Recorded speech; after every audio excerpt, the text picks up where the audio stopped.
नमाज की 5 खूबसूरत बातें जो हर मुसलमान भाई बहन को जरूर पता होनी चाहिए। पहली बात, नमाज दिल का सुकून है। दुनिया के शोर में जब इंसान थक जाता है तो सजदे की मिट्टी उसे वो सुकून देती है जो कहीं और नहीं मिलता। दूसरी बात, नमाज बंदे को अल्लाह के करीब करती है। हर सजदा एक मुलाकात है जहां कोई रोकने वाला नहीं, कोई बीच में आने वाला नहीं। तीसरी बात, नमाज गुनाहों को धो देती है।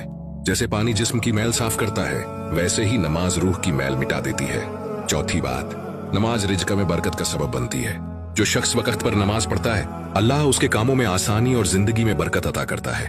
पांचवी बात, नमाज आखिरत में रोशनी बनेगी। जब सब अंधेरों में होंगे, नमाज पढ़ने वालों के चेहरे चमक रहे होंगे।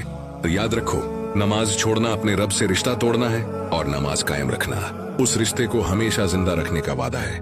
इसीलिए भाइयों और बहनों, नमाज को बोझ नहीं, मोहब्बत समझो, क्योंकि यही मोहब्बत तुम्हें दुनिया में सुकून और आखिरत में मुकाम देगी।